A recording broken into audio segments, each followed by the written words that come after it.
Oke, halo semua, selamat datang kembali di Natek Indonesia. Dan di penghujung tahun akhirnya saya mengupload video.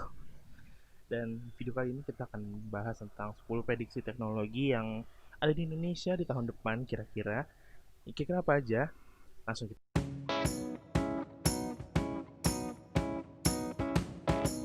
Yang pertama ada The Rise of Next Gen Console. Ya, di akhir tahun 2020 itu ada konsol baru, yaitu ada dua konsol baru, yaitu satu dari PlayStation, itu PlayStation 5, dan satu lagi dari Microsoft, yaitu Xbox Series X, yang menjadi sebuah era baru bagi segi game, dan akan jadi tren yang bakal meningkat di awal tahun, bahkan di pertengahan tahun nanti di 2021. Kenapa?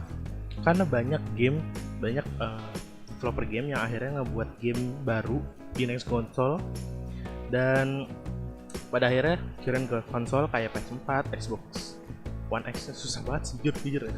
Xbox itu namanya susah banget. Xbox One X maksudnya. Itu akan ditinggalkan sama developernya, dan mungkin hanya beberapa yang tetap karena nanti trennya akan ke next gen console gitu. Nah, gak lekat dari next gen console yang kedua itu ada ray tracing. Jadi ray tracing itu sebuah teknologi yang dibuat sama salah satu pabrikan grafik card, yaitu Nvidia, dengan menawarkan sebuah bahasanya ya, sebuah enhance dari grafik yang udah bagus dulunya, dan kemudian dibuat lebih keren lagi, ya lebih realistis lah hitungannya. Makanya di tahun depan ray tracing itu mungkin lebih advance lagi nantinya. Jadi bakal merajalela di Indonesia, terutama bagi kaum yang punya RTX 3090 atau 2090 juga pasti ada. Dan lanjut, yang berikutnya itu ada high resolution high rate. Ya jelas, dengan adanya next gen console ditambah dengan ray tracing, pastinya tidak lepas dengan namanya resolusi game yang tinggi, terutama resolusi yang lagi hype, yaitu sekarang 4K plus. Kenapa di sini gue nyebutnya 4K plus? Karena banyak resolusi yang ada di atasnya, tapi minimum requirement yang akan ramai di 2021 itu ada resolusi 3840 dikali 2160 pixel alias 4K. Hal ini tambah lagi dengan banyaknya opsi para gamers untuk meningkatkan refresh rate. Standar 2020 hanya 60 Hz, bisa di scale up sampai 4 kali lipatnya, yaitu 240 Hz. Lanjut, yang keempat adalah layanan streaming game. Ya, Google Stadia sudah akan masuk di Indonesia di 2021 nanti. Lebih tepatnya masuk di Asia Oceania.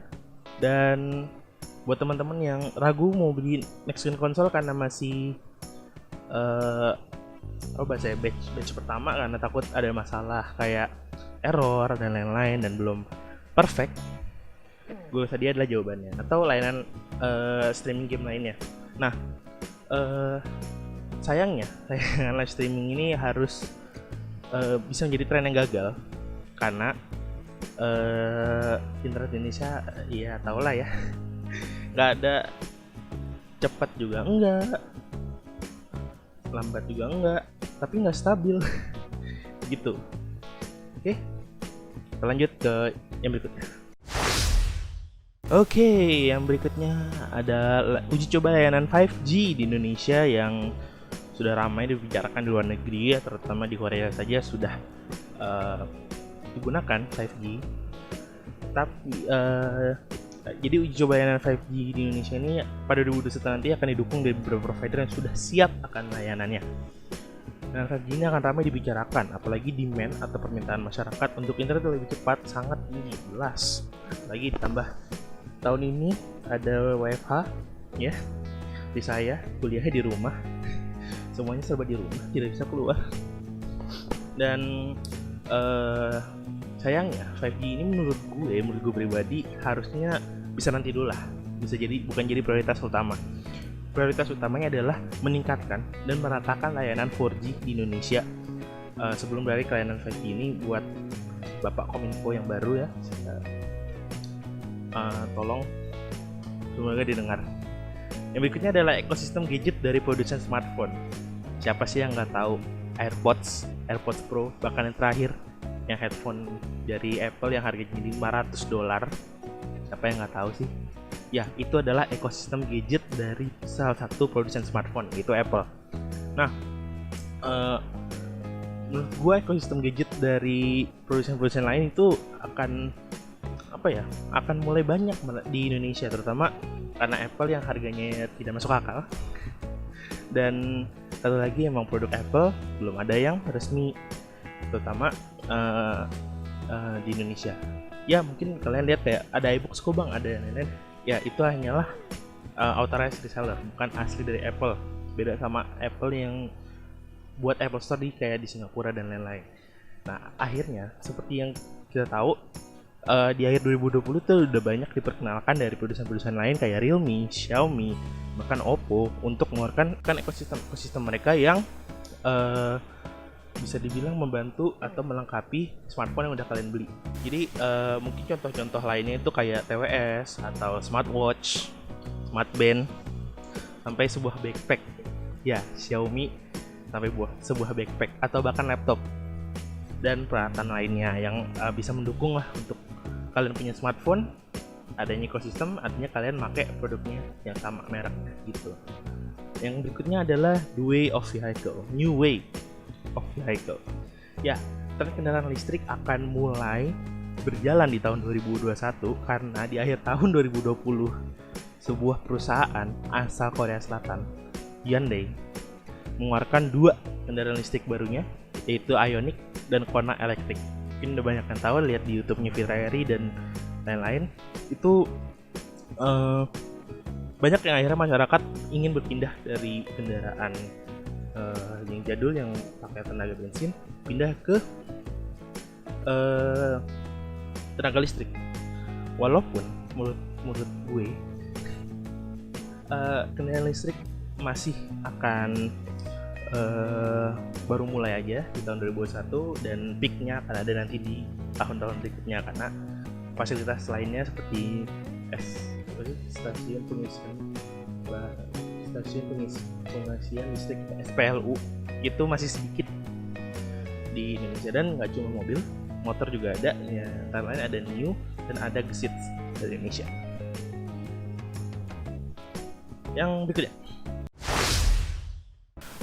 yang berikutnya itu ada the new trend of online meeting. Ya, 2020 adalah suatu tahun yang nggak kita harapkan semuanya, yang akhirnya merubah segalanya. Dari yang awalnya kita bisa kumpul, bisa rapat di satu ruangan, bisa berkumpul, bisa berbincang satu ruangan, pada akhirnya kita dipisahkan karena ada yang menyebut, makanya tahu lah. Dan menurut saya di tahun 2021 ini akan ada tren meeting baru, yaitu menggunakan online meeting Zoom dan Google Meet.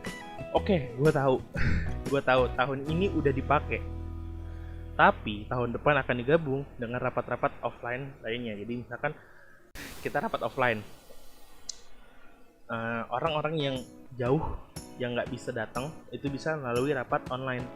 Ya, contoh misalkan ada rapat organisasi gitu, terus ada teman kita nggak bisa datang, ya udah kita bikin room online juga, kita presentasi, teman kita yang jauh bisa lihat. Dan itu sebuah tren baru yang akan ada di 2021. Jadi ada hybrid lah. Nah, yang berikutnya, karena adanya rapat online, makanya di sini nomor 9 kita taruh the rise of cloud safe. Ya, cloud safe akan menjadi suatu hal yang diperlukan, apalagi ditambah dengan rapat online. Dan ya jelas kayak cloud ini digunakan untuk mengirimkan file, terus juga ngirimin berkas-berkas pekerjaan, terus kuliah, kayak tugas-tugas kuliah atau bahkan file-file lainnya yang bisa dikirim. Dengan adanya ini, sayangnya tingkat masyarakat dalam menggunakan layanan pos akan semakin berkurang. Ya, tahun 2020 aja udah dikit banget yang pakai pos. 2021 dengan tambahnya layanan cloud kayak gini tuh makin benar gitu ini yang pos. Ya begitulah. Ya, 2020 kita nggak bisa nonton di bioskop, kita nggak bisa lihat konser, kita ya nggak bisa kumpul-kumpul lah gitulah. Ya tau lah ya, karena apa ya, karena nih gitu dah, paham lah. udah disebutin lah. Jadi makanya banyak akhirnya layanan streaming film, video, musik, let's say kayak Netflix, mungkin Disney Plus Hotstar, dan mungkin dana musik kayak YouTube Music atau Spotify, Joox, itu akan meningkat lagi penggunanya. Dan juga akan banyak live streamer baru di dua platform yang udah kita kenal, yaitu Twitch dan YouTube. Jadi menurut gue pribadi, karena entertainment ini kita harus hiburan di kala di rumah aja, jadi dan juga banyak orang yang lebih gampang aksesnya gitu loh. Jadi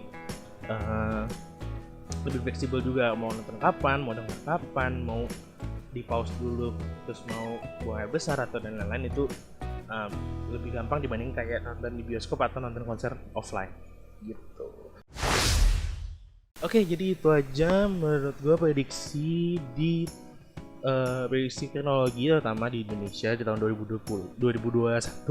Oke, nggak bisa move on sama 2020, ini udah akhir tahun nih.